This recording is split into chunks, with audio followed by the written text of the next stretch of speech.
बुलेटिनच्या सुरुवातीलाच राजकीय वर्तुळातून एक मोठी बातमी समोर येते आहे। नवाब मलिक हे ईडीच्या ताब्यात असल्याची माहिती मिळते। सूत्रांकडून ही माहिती प्राप्त झाली आहे। आजची सर्वात मोठी बातमी आपण साम टीव्हीवर पाहतायत। मलिकांना ईडीनं ताब्यात घेतलंय। नवाब मलिक हे ईडीच्या ताब्यात असल्याचं समजतंय। सकाळी 6:30 वाजताच ईडीचे अधिकारी जे आहेत ते मलिक यांच्या घरी पोहोचले आणि त्यांनी मलिक यांना ताब्यात घेतले। आताच्या घडीची मोठी आणि महत्त्वाची बातमी आपण साम टीव्हीवरती पाहताय। सूत्रांकडून ही माहिती मिळते। नवाब मलिक यांना ईडीनं ताब्यात घेतलेला आहे। पहाटे सकाळच्या सुमारास 6 वाजताच्या सुमारास ईडीचे अधिकारी मलिक यांच्या घरी पोहोचले आणि त्यानंतर त्यांनी मलिकांना ताब्यात घेतले। आताच्या घडीची सर्वात मोठी आणि महत्त्वाची बातमी आपण पाहतोय। नवाब मलिक यांना ईडीनं ताब्यात घेतल्याचं समजतंय। सूत्रांकडून ही माहिती प्राप्त होते। आजची सर्वात मोठी राजकीय घडामोड, मलिकांना ईडीनं ताब्यात घेतलेला आहे। नवाब मलिक ईडीच्या ताब्यात आहेत। सकाळी 6:30 वाजताच ईडीचे अधिकारी जे आहेत ते मलिक यांच्या घरी पोहोचले आणि त्यांना ताब्यात घेतल्याची माहिती मिळते। बातमी संदर्भातील अधिक माहिती जाणून घेऊयात आमचे प्रतिनिधी सूरज सावंत यांच्याकडून। सूरज, ईडीच्या अधिकाऱ्यांनी मलिक यांना ताब्यात घेतल्याचं समजतंय, काय अधिक अपडेट्स आहेत?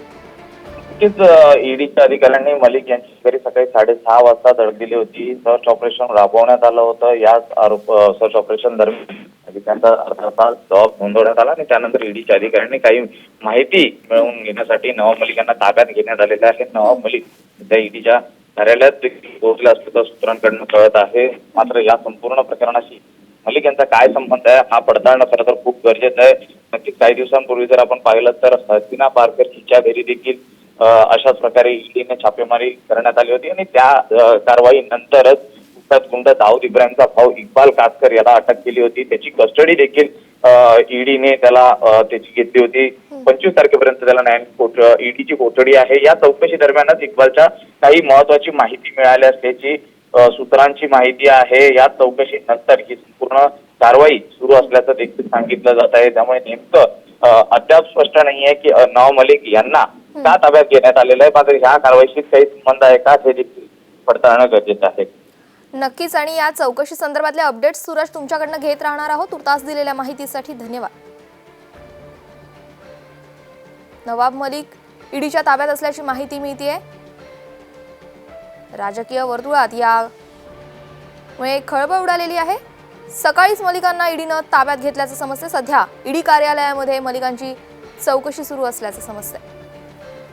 प्रियंका, गेल्या काही दिवसांपासून आपण पाहतो ईडीचं छापा सत्र सुरू आहे। मुंबईमध्ये सुद्धा अनेक ठिकाणी ईडीनं छापा मारलेला आहे आणि यामध्ये अनेकांची चौकशी झालेली आहे आणि आता आपण पाहतोय नवाब मलिक सुद्धा ईडीच्या ताब्यामध्ये आहे।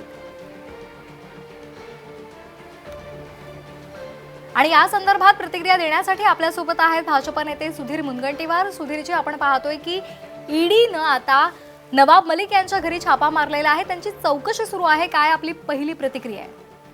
आम्हाला जी माहिती घेतलं नाही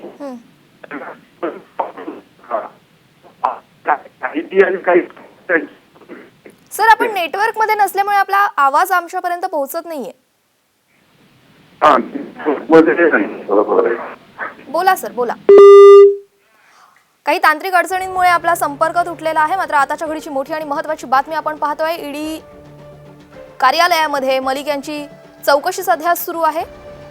नेमकी ही चौकशी का सुरू आहे, नेमकं ईडीच्या घरी का ईडीनं नवाब मलिकांच्या घरी का छापा मारलेला आहे अद्याप स्पष्ट झालेलं नाहीये। पण तरी सुद्धा राष्ट्रवादीसाठी हा खरं तर मोठा धक्का मानला जातोय, कारण राष्ट्रवादीचे हे मंत्री आहेत, अल्पसंख्याक मंत्री आहेत आणि यांच्या घरी ईडीनं छापा मारल्यामुळे आता राजकीय वर्तुळामध्ये खळबळ उडालेली आहे।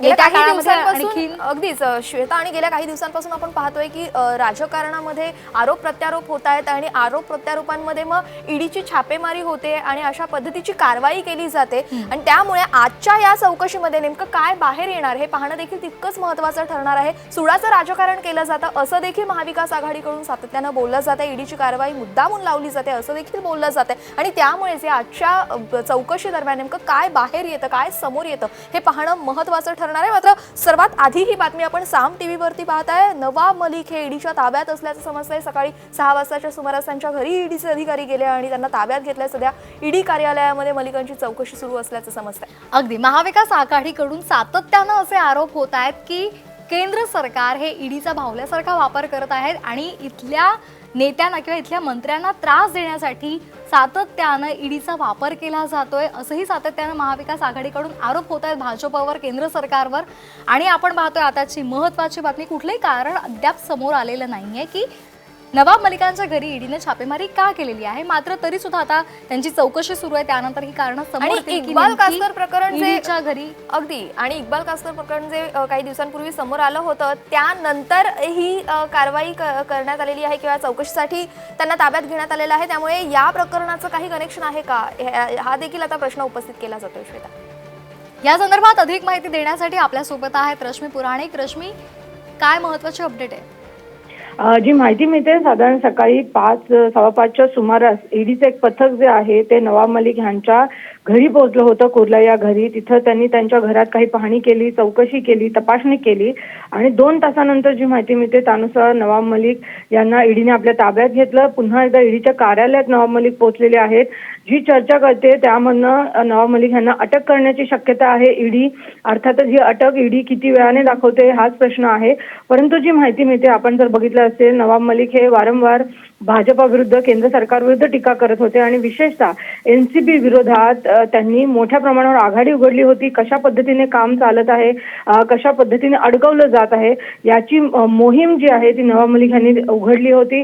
अनेक पुरावे समोर आणले होते आणि त्यानंतरच चर्चा होती की नवाब मलिक यांच्यावर कारवाई करण्यात येणार आहे. स्वतः नवाब मलिक यांनी सांगितलं होतं, मला इशारे दिले जात आहेत, मला संकेत दिले जात आहेत की माझ्या घरी पाहुणे येणार आहेत, माझ्यावर कारवाई होणार आहे. आणि आपण बघितलं की आज सकाळी 5:30 वाजता नवाब मलिक यांच्या घरी जे आहे ईडीचं एक पथक पोहोचलं होतं. 2 तास चौकशी केली होती आणि त्यानंतर ईडीने नवाब मलिक यांना ताब्यात घेतलंय. जी माहिती मिळते त्यानुसार ईडी नवाब मलिक यांना अटक देखील दाखवू शकते. त्यामुळे ही पुढची कारवाई कधीपर्यंत समोर येईल ह्याकडेच लक्ष आहे. परंतु ह्याबाबतची कारवाई होण्याचे संकेत जे आहेत ते वारंवार येत होते. आपल्याला आठवत असेल, जेव्हा एनसीबी विरुद्ध नवाब मलिक यांनी आघाडी उघडली होती तेव्हा देखील त्यांच्यावर जे आरोप करण्यात आले होते, मुंबई बॉम्बस्फोटातील जे आरोपी आहेत त्यांच्याकडनं त्यांनी जमीन घेतली होती. आणि आता देखील इक्बाल कासकर ह्याला जेव्हा ईडीच्या ताब्यात घेतलं होतं, चौकशी सुरू होती, तेव्हा देखील हीच राजकीय वर्तुळात चर्चा होती की यामधनं राष्ट्रवादीच्या मंत्र्यांवर कुठेतरी निशाणा साधण्याचा प्रयत्न होणार आहे का, किंवा यावरनं राष्ट्रवादीच्या नेत्यांवर कारवाई होणार आहे का, अशीच चर्चा जी आहे ती राजकीय वर्तुळात होती. आणि आज सकाळी आपण बघतो आहे की ईडीने या संदर्भात कारवाई केलेली आहे. त्यामुळे इक्बाल कासकरचं ईडीच्या ताब्यात येणं आणि त्यानंतर झालेली कारवाई आणि सतत नवाब मलिक यांनी देखील संकेत दिले होते की कारवाई होण्याची शक्यता आहे. त्यानंतर ईडीची कारवाई झालेली आहे. फक्त ही अटक ईडी कधी दाखवत आहे, टेक्निकल बाब, याकडेच आता सगळ्यांचं लक्ष आहे. अगदी रश्मी, आणखी एक महत्त्वाचा मुद्दा की जमीन खरेदी प्रकरणामुळे त्यांना अटक झालेली आहे की वारंवार भाजपवर ते सतत हल्लाबोल करतात त्यामुळे ही कारवाई झालेली आहे, अशा पद्धतीचं सुद्धा म्हटलं जात आहे. काय सांगशील त्याविषयी? राजकीय आरोप हे वेगळे असतात, परंतु आपण ज्या पद्धतीने बघतो की ह्या आधी जे चित्र दिसलेलं आहे आणि जे वारंवार महाविकास आघाडीच्या नेत्यांनी म्हटलं आहे की भाजपावर किंवा केंद्र सरकारवर टीका केली की कारवाई करण्यात येते आहे आणि म्हणून आमच्यावर पण कारवाई होऊ शकते, ही भीती जी व्यक्त करण्यात आली होती. केंद्रीय यंत्रणांचा, तपास यंत्रणांचा गैरवापर केला जातोय, हे नवाब मलिक, संजय राऊत यांच्यापासून सगळ्यांनी यावर आरोप केला होता. आणि जेव्हा एनसीबी विरोधात ही आघाडी मोहीम उघडली होती नवाब मलिक यांनी, त्यानंतर मात्र आपण बघितलं होतं ज्या पद्धतीचे आरोप प्रत्यारोप झाले होते त्यात ही चर्चा होती. आणि काही दिवसापूर्वीच इक्बाल कासकरला ईडीने ताब्यात घेतलं होतं. त्यानंतर ही चर्चा जास्त मोठ्याने सुरू झाली होती, कुठेतरी नवाब मलिक यांच्यावर कारवाई होण्याची शक्यता आहे. आणि आज ईडीचं पथक जे आहे सकाळी 5:15 वाजताच त्यांच्या घरी येऊन धडकलं होतं. त्यानंतरच हे चित्र स्पष्ट होते. ईडीने नवाब मलिक यांच्या विरुद्ध कारवाईला सुरुवात केली होती. याची कल्पना मलिक कुटुंबियांना देखील याआधीच होती, कारण त्यांना वारंवार इशारे देण्यात येत होते आणि आज ईडीने कारवाई केली हे समोर आलेलं आहे. रश्मी, आणखीन एक महत्त्वाचा मुद्दा असा आहे की किरीट सोमय्या यांनी पत्रकार परिषद काही दिवसांपूर्वी घेतली होती आणि वारंवार सातत्यानं ते एका गोष्टीचा उल्लेख करतात की महाविकास आघाडीचे काही असे नेते आहेत जे येत्या काळात गळाला लागतील. सातत्यानं ते हे वाक्य म्हणतात आणि त्याची ही सुरुवात आहे का, अशी ही चर्चा आता रंगते. नक्कीच आपण बघतो आहे की चंद्रकांत पाटील असतील, किरीट सोमय्या असतील, यांनी वारंवार सांगितलं होतं की कोणते 2 नेते तुरुंगात जाऊ शकतात, ईडीची कारवाई होऊ शकते, हे सरकार जाऊ शकतं, अशा पद्धतीने विविध इशारे जे आहेत ते भाजपा नेत्यांकडनं देण्यात आले होते. आणि नवाब मलिक यांच्याबाबत तर ही कारवाई अपेक्षित होती जेव्हा त्यांनी एनसीबी विरोधात मोठ्या प्रमाणावर आघाडी उघडली होती. भाजपा असेल, केंद्र सरकार असेल, यावर ते वारंवार टीका करत होते. केंद्रीय तपास यंत्रणांचा गैरवापर कसा केला जातोय या विरोधात आपण जर बघितलं असेल सगळ्यात जास्त नवाब मलिक यांनी पहिल्यांदा मोहीम उघडली होती. ज्या पद्धतीने ब्लॅकमेल केलं जातं किंवा अडकवलं जातं ह्या विरोधात नवाब मलिक बोलत होते आणि तेव्हाच हे इशारे दिले जात होते आणि तेव्हाच नवाब मलिक यांनी देखील सांगितलं होतं की मला माझ्या कुटुंबियांना सांगण्यात येत आहे की तुमच्यावर कारवाई होणार आहे आणि आपण बघतो आहे की त्याच पद्धतीने कारवाई झाली आहे. त्यामुळे कुठे ना कुठे महाविकास आघाडीचे नेते जे म्हणत आहेत की त्यांच्या विरुद्ध या बळाचा वापर केला जातो आहे, राजकीय उपयोग जो आहे या यंत्रणांचा केला जातोय, असं चित्र ही चर्चा जी सुरू होती ते चित्र जे आहे सत्यात उतरले असंच चित्र आज दिसतंय. कारण ईडी 5:15 वाजता त्यांच्या घरी गेली होती. त्यानंतर चौकशी झाली आणि त्यानंतर ईडीने त्यांना ताब्यात घेतल्याची माहिती आहे. त्यांना ईडी अटक दाखवणार का जी चर्चा आहे, त्यामुळे ईडी अटक दाखवू शकते. ते कधीपर्यंत होईल याकडेच आता बघावं लागेल. रश्मी, आणखी एक महत्त्वाचा मुद्दा की महाविकास आघाडी सरकारच्या मंत्र्यांच्या पाठी ईडीचा ससेमिरा लागल्याचं आपल्याला पाहायला मिळतं. अनेक नेते सुद्धा यामध्ये ईडीच्या चौकशीसाठी गेलेले पाहायला मिळतात आणि त्याचबरोबर अनिल देशमुखांनंतर आता नवाब मलिकांचा नंबर लागलेला आहे. काय सांगशील?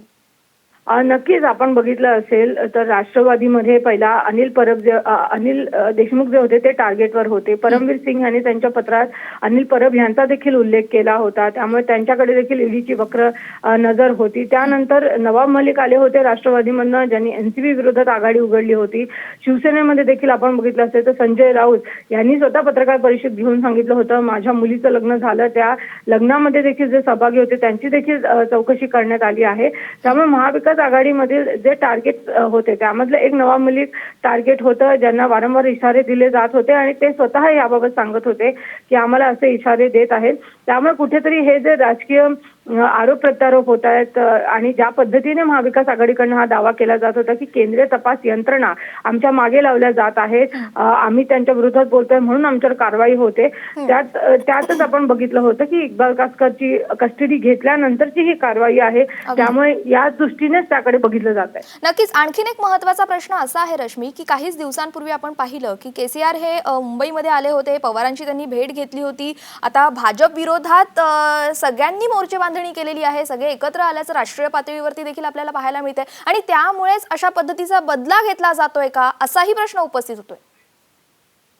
राजकीय पार्श्वभूमी ह्या सगळ्यांपाठी आहे हे पहिल्या दिवसापासूनच महाविकास आघाडीकडनं सांगण्यात येत आहे की ज्या काही आमच्यावर कारवाई होत आहेत, म्हणजे ह्याआधी ज्यांच्यावर आरोप झाले ते भाजपामध्ये गेले की त्यांच्यावर कारवाई होत नाही, परंतु जे भाजपाबरोबर गेले नाही त्यांच्या विरुद्ध मात्र कारवाया होत आहेत.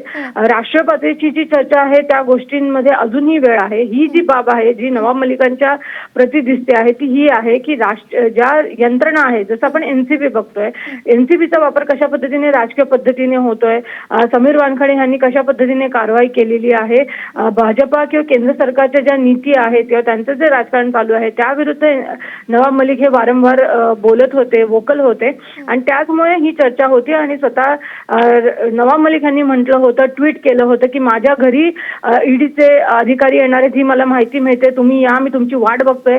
या आधी पण जेव्हा जेव्हा त्यांनी आरोप केले होते तेव्हा त्यांना इशारे होते की ईडी त्यांच्या घरी येणार आहे, तेव्हा त्यांनी स्वतः ट्विट केलं होतं पाहुणचारासाठी आम्ही तयार आहोत, तुम्ही कधी आमच्या घरी येत आहे. आणि हा पाहुणचार त्यांनी ट्विट भले 2-3 महिने आधी केला असेल, परंतु आपण बघतो आहे की फेब्रुवारी महिना उजाडला आहे जेव्हा ईडीचे पाहुणे त्यांच्या घरी आले, सकाळी 2 तास तपासणी केली आणि त्यानंतर त्यांना ताब्यात घेतलं आहे आणि चर्चा आहे ईडी त्यांना अटक देखील आज दाखवू शकते. त्यामुळे आपण बघतो की ही टाइम लाईन आहे जे वारंवार स्वतः नवाब मलिक किंवा महाविकास आघाडीचे मंत्री नेते जे सांगत होते त्या पद्धतीचे चित्र आज सत्यात उतरले असंच दिसत आहे. रश्मी, आणखी एक महत्त्वाचं, अनेकदा भाजप नेते हे सरकार पडणार म्हणून तारखा देत आहेत आणि आता आपण पाहतोय की एक एक मंत्री हा आता गळाला लागतोय. जर अशा प्रकारचे जर आरोप प्रत्यारोप झाले आणि एका मंत्र्याला जर आपला राजीनामा द्यावा लागला आणि चौकशांना जर सामोरं जावं लागलं तर हे सरकार खरोखरच अस्थिर होईल का आणि यातून मग पुढे काय परिणाम होतील? नक्कीच. ज्या पद्धतीने खरं तर आरोप प्रत्यारोप होत आहेत आणि त्यामध्ये स्वतः संजय राऊत यांनी खुलासा केला होता, हे सरकार जे पाडावं किंवा हा सरकार टिकू नये ह्यासाठी त्यांच्यावर दबाव आणला जाते आणि तसंच पद्धतीने काम नाही केलं तर कारवाई होते, असा खुलासा संजय राऊत यांनी केला होता. आणि ह्या पद्धतीने सरकार पुढे असेल किंवा मुख्यमंत्री असतील, शरद पवार असतील, ह्यांच्या पुढे हे आव्हान आहे की हे जे ज्या पद्धतीने अटक सत्र किंवा ज्या पद्धतीने आता कारवाई होते ह्याला कसं थोपवून धरायचं आहे. कारण अशा पद्धतीने आरोप झाल्यानंतर मंत्र्यांना राजीनामा तर द्यावाच लागणार आहे, परंतु हा जो दबाव आहे त्यांच्या नेत्यांवर किंवा कुटुंबियांवर येत आहे, हा दबाव किती सस्टेन करू शकणार आहे महाविकास आघाडी, विशेषतः शिवसेना, काँग्रेस आणि राष्ट्रवादीचे नेते, यावरच या सरकारचं जे आहे भविष्य अवलंबून राहणार आहे. कारण आता पण आपण बघितलं असेल, जेव्हा ही कारवाई झाली तेव्हा राष्ट्रवादीकडनं नक्कीच नवाब मलिक रश्मी, नक्कीच तुझ्याकडे मी पुन्हा एकदा येणार आहे.